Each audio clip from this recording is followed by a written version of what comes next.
Is Eugene there? Yes. Oh, God. Well, we better get to him. God knows what. He may have to take pens back to the Marriott. He has things to do. He doesn't stay. Eugene doesn't stay at Marriott's. He's kind of a Ritz guy. Well, wait a minute. He stays at the Ritz. Here's the owner of the Ottawa Senators, Eugene Melnyk. You ever go to the Marriott? I just stayed at the Marriott at the airport. See, John? There you go. Oh, really? In Toronto. And what did you do with the pen in the room, Eugene? Did you take the pen? I took it. It's Yeah. actually nice. It's actually really nice. Attaboy. Attaboy. That's what we talked about. Oh, that's funny. Hey, your team's doing okay, huh? A little sweat last night, but that's all right.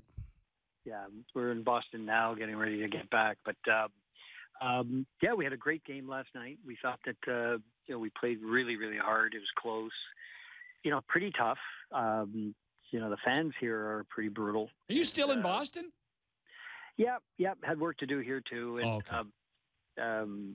But yeah, coming back and getting ready for tomorrow night, the big night for us. So we're going to have quite the time. And I think, we're hoping to play strong and hope everybody gets a little more healthier and that we're competitive.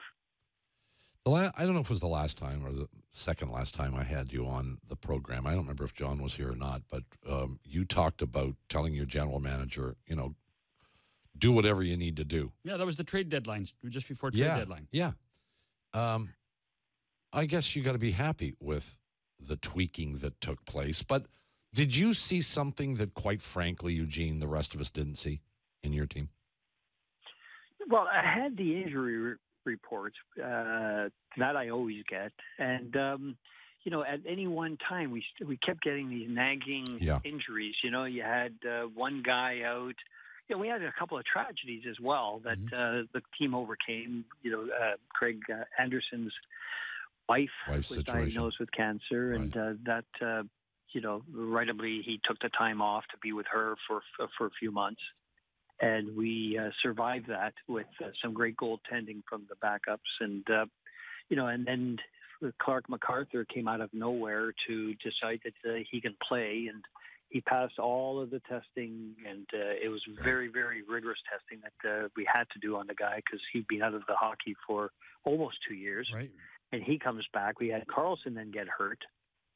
Then we had Mathot's finger sliced and sliced off. Mm-hmm. And, so there's a whole bunch of stuff. And now we're finally getting back to where we almost have a full roster. You're never going to get a full one. But people are all healing, and we're only going to get better as time goes on. So getting through this series, if we can win this, I think we're going to be very strong towards the second and third rounds. I'll tell you what, Eugene, you've been around the game as long as any of us, as a fan, as an owner, junior hockey operator, whatever. I don't think I've ever seen a player dominate a series in the last 2 decades as much as I've seen Erik Karlsson. Yeah, you got to almost go back. I hate to do this, but you got to go back to Wayne almost. I think you're well, and I would even go at Eric's position. I may go back to Bobby Orr. You know what? Yes. I mean, you're just killing my salary cap, but it's, you've got to say that the guy's phenomenal, and the man is hurt, and it's just phenomenal how well he's doing, how he's just will grin and bear it and go out and play as much as he can, as well as he can. But he's getting better too. Yeah. I think it's at 75% now. But God, watch him when he's at 100%. He still pumps up the team. You've got some veterans in there now as well. You've got MacArthur in there, Chris Kelly who was brought in. You got Phaneuf in there pumping everybody up. So you've got and we've got some young players that need that desperately. And when you see all that come together, you start daydreaming about all sorts of things. So we're just lucky day to day to make sure that we don't get any major injuries and that we can continue on grinding it out. And that's what all these series, if you look at them all, none of them are, total blowouts. No. Everything is a grind. Everything is down to, the final minute. Anything can happen. And it's nerve-wracking and exhausting. And I'm just sitting in the stands, never mind these guys. When Daniel left and you guys decided to make Erik the captain, I must admit, I think I was in a group of people, a large group, that doubted that he should be the captain maybe that quickly. But he truly has become a captain of this team, hasn't he? He has matured a hell of a lot. He now takes leadership much more seriously than anyone else. He really, it's taken some time to get, recognition that, he really is responsible, and it is his team that he has to fire up. And you see that on the bench, him yelling at others and stuff. That's all good. But then again, look, you go back to Toronto. Look, what's this Austin Matthews all of a sudden captain? Mm-hmm. And look what he does. Mm-hmm. So it's you never know with these guys. At the time when Karlsson was named captain, we were in the meeting with him and basically asked. He was asked, "Are you ready to be the captain? Because we don't think so." And he made his case, and please let him take a shot at it. And once a captain is appointed, it's tough to take it back. So you better be sure that this guy can mature into it, and he certainly has now as a leader. Another guy who's kind of revitalized his career. I don't know. That's probably an overstatement. Bobby Ryan has played well and kind of come out of nowhere. I'd have to think you were a little disappointed in Ryan's overall play since you acquired him overall, and yet he has jumped out in this series, boy, as a star. Well, you got to go back to who he is and who he was, and when he came out of the juniors, this guy was a superstar. And he had big people had big plans for him. Oh yeah. And it Then it took a turn downwards for a little bit. We acquired him. He was all ready to go hot. He just went through some personal issues and all sorts of typical hockey stuff. Mm-hmm. And then he had a significant death in his family, his mother, and it ends up that now all of a sudden I think his injuries are gone. His mental state is at 150%, and he's just playing what everybody expected him to play 5-6 years ago. He is now what we were hoping for when we acquired him. So it doesn't surprise us, yet it does surprise us. Well, let's also remember that he was, correct me if I'm wrong, he was the guy picked after Sidney Crosby. He was number 2. Yeah. So it's that's what you're not getting Sidney right now. No. But imagine that he was right behind him, and it was a flip. I think it was a flip of a coin back then. Yeah, and when you hired Guy Boucher, I think there's a lot of people that would have suggested of all the players on your roster, Bobby would have had a more difficult time playing for Guy than anybody else because Bobby's a freelancer. He believes in doing the offensive stuff, and Guy's so much a structure guy. And I mean, you've seen in the corporate world, when you have a new executive and you have a solid employee, it takes time for those two guys to bond. Yes, it absolutely does. And I think that, everybody else has bought into Guy's program, his structure, the way to play the game properly, and they've seen that it actually does work. It's not the most exciting hockey. This almost reminds me of the New Jersey team that won the Stanley Cup. They were not exciting. They were boring, but they won. It's like Buckley's cough syrup, It tastes like hell, but it works.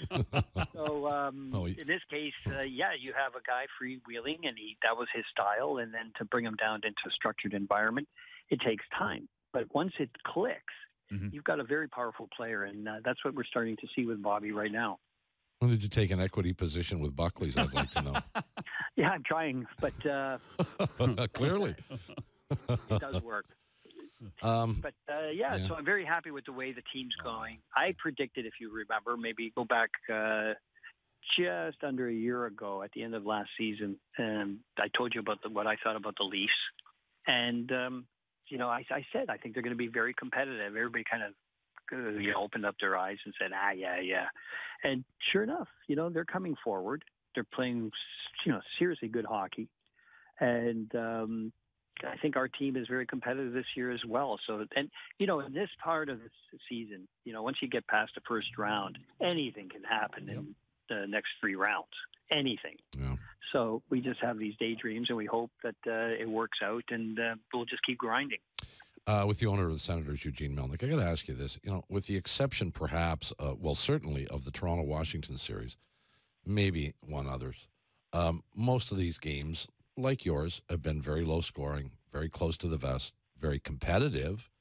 But you could argue whether they were entertaining or not. And we are constantly wondering what the NHL sees in these games, and they don't seem to have a commitment to try and make it a little bit more open and a little bit more competitive and a little bit more high scoring.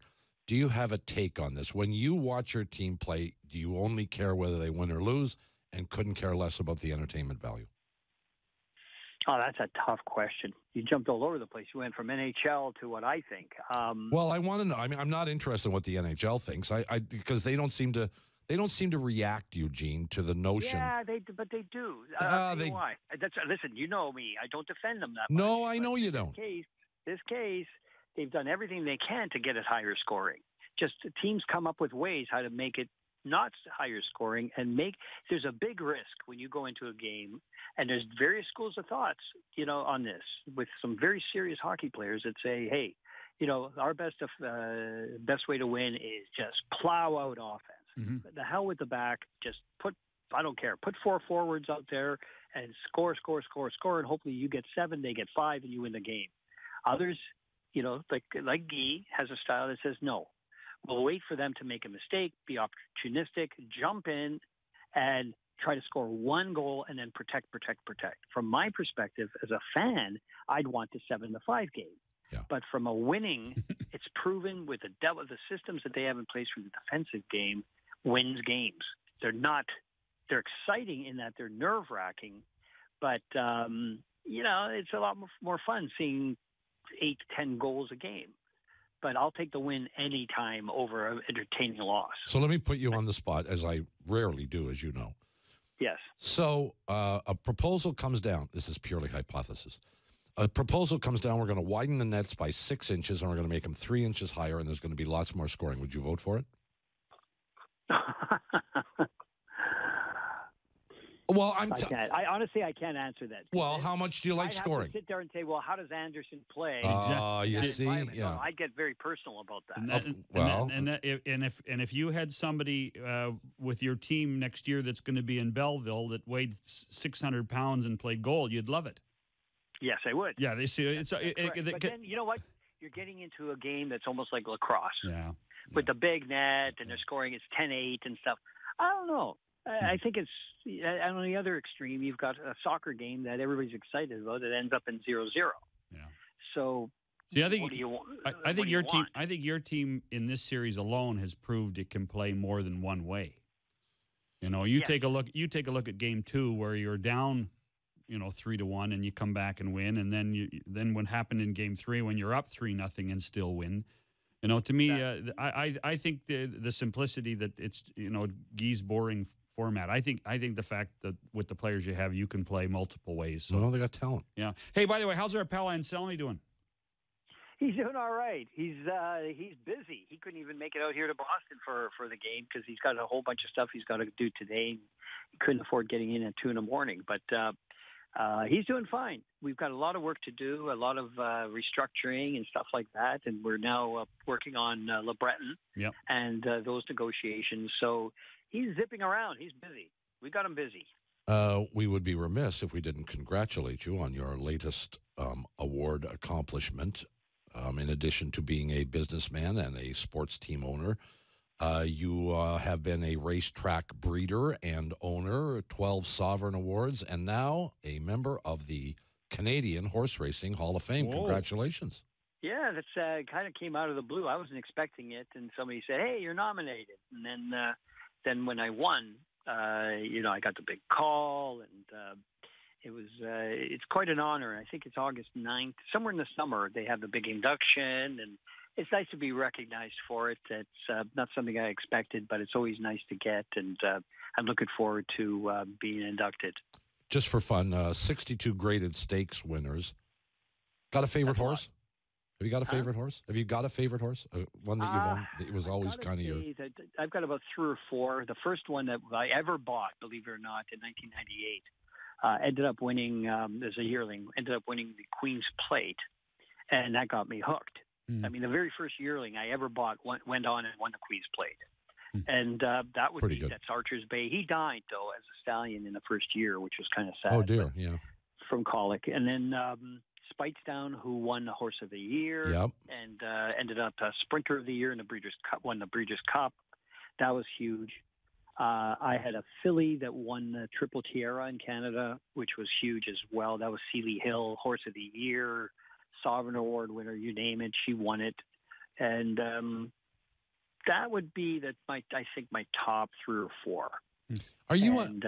Are you really? I mean, I've never been with you to the track when you're around your own horses. Are you hands-on? Do you like to go down and pet them? Do they know who you are? I mean, in a general sense. You know what? Is it like a pet? You know what? I basically dispersed most of my stock. About 3 years ago, I started. Yeah. Just because I just simply didn't have the time anymore. I had at one point, I had 600 horses. Holy cow! I mean, you couldn't. I had to walk around with a computer just to keep track of who they were. So I cut that down substantially, and now I'm only down to like half a dozen, if that, horses. So it's they still, one of them just keeps on kicking. It's Duke's Alley, just won a big stakes race in Florida, and but I'm down to only a couple that are racing now. So it's kind of wound down. So the recognition's very nice at the end of the career. But I won so much stuff that it was so much fun, and don't let anybody ever tell you make money in the horse racing business unless you're a trainer.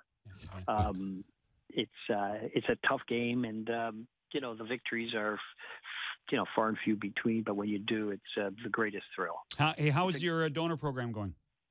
We sold out our first. We had a huge gallop. Everybody said, "No, you can never do it." Pulled it off in 6 weeks. It was one of the great people said that, and people that are regulars said it was the best gala they've ever been to. I had Carrie Underwood there. We premiered 4 commercials that are now running on television stations in Ottawa, some in Toronto and across Canada.